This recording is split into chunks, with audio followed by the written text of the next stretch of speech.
Think about that.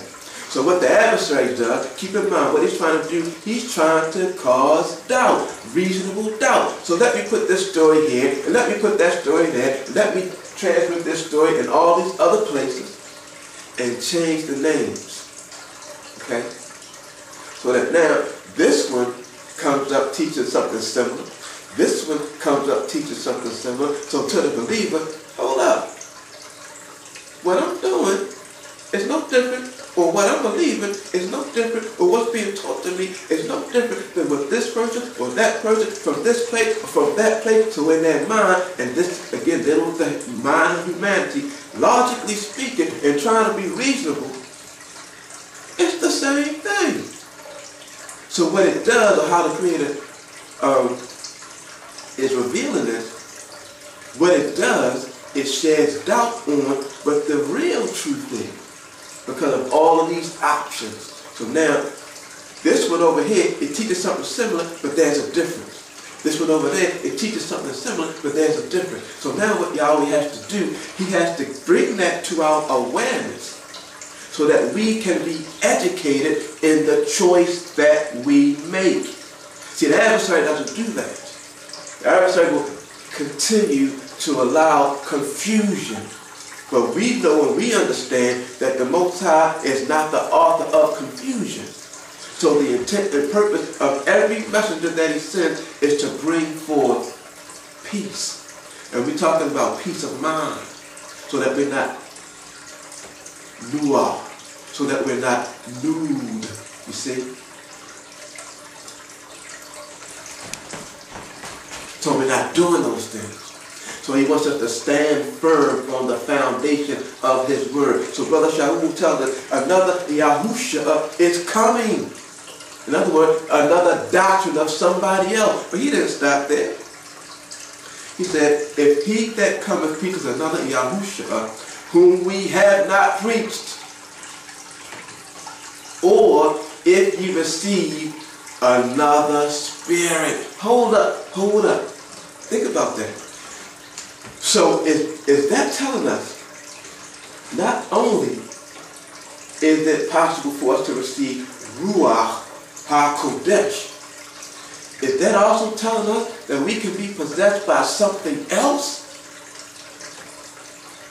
When you think about another spirit that's not of the Most High, think about a lot of these churches, you know, how what's happening today, they're being slain in the spirit. Hold up. Where in the Word have you ever seen a prophet or anyone who received the Spirit to be slain in the Spirit? Think about that. Where are these things coming from?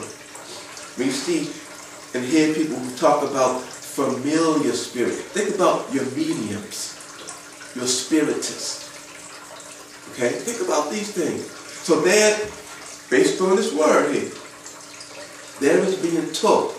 Not only is there going to be a doctrine of another Messiah out there, they're going to be other spirits. Think about demonic possession. See, in a movie, what they do, they put all these movies out, and because it's a movie, and because it's something fictional, it's on the screen, oh, that's a bunch of malarkey. That's not true. There's no such thing. Remember? The greatest trick that the devil ever pulled was deceiving the world into believing that he don't even exist. Deceiving the world into believing that demonic possession is not true. But on the flip side, people think they can talk to their dead relatives. Think about that. Necromancy. That's another spirit. Okay? People who have spirit guides. It's another spirit. People who believe that they commune with the angels. Well, guaranteed, it's not the angels who remain obedient to the Creator of the heavens and the earth. But you do have several fallen angels who have no problem interacting with humanity. Keep these things in mind, brothers and sisters, because what we're striving to do by the power invested in me, through Mashiach Yahushua, by way of Yah, Avinu, is to uncover the manifold devices that the adversary has used for many, many years to keep brothers and sisters in darkness. But let's move on. For if he that cometh preaches another Yahushua, whom we have not preached, or if ye receive another spirit, which ye have not received, or another gospel. Now here's the thing. What do you mean another gospel? Good news. See, what that good news is Hathurah, or what we like to refer to as Tanakh, the Torah, the prophet, the writings. But in addition, we also have the continuation of that in Beri HaKadashah, the New Testament, or the New Covenant, when we learn about the second phase of the development of His Word. When we learn about the deeds of Mashiach. We learn about the establishment of the new body. Not new in the sense of away with the old, but we're talking about new in the sense of a refurbished, you see. Because He came down, took on that flesh. He took the keys from those who had corrupted His way, and He gave them to another. So He started the whole thing over again. See, He scrapped the one project that had been tainted because of all of the things that humanity has injected. He took it away from them. He took it away from the Pharisees. He took it away from the Sadducees. You see, they corrupted the Word, and He gave it to someone else because He was starting something new. Think about it. If you disagree with that, here's the one question you got to ask. Why did He choose 12 and 70?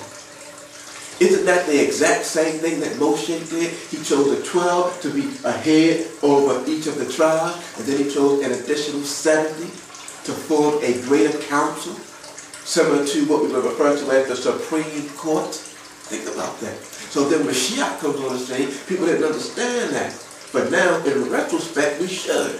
He came and He chose the 12 to be heads over the 12 tribes. But then in addition, He chose another 70 because that is the order that's necessary to rule Israel. He scrapped the old project, began a new project. So here, Old Testament, New Testament, one word. Okay, because it's connected. There's no break in that thought. But the adversary would have us to believe that there is. That's a part of his deceptive ways. But let's move on. He said, or another gospel. So what is he talking about? He's referring to a book of instruction. So hence, now we have the Quran, okay, who strives to piggyback on what was given to Moshe and what was given to Yahushua. See that? Hold up, that's not the only thing.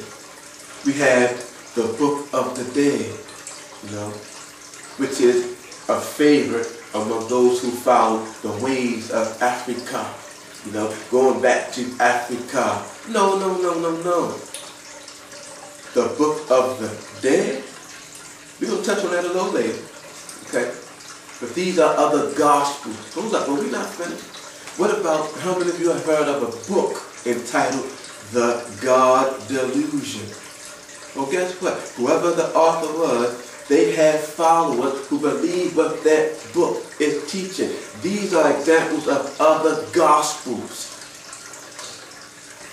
For if he that cometh preacheth another Yahushua, whom we have not preached, or if ye receive another spirit which ye have not received, or another gospel which ye have not accepted, ye might well bear with him. Okay? Now, from verse 4, let's go down to verse 13. We're still in 2 Corinthians, chapter 11, verse 13. So now, he adds to that. He's still talking about the same group of people, just like we found out in Jude. Certain men crept in unawares. See, these are the things that the adversary does in the dark of night, behind closed doors. These are the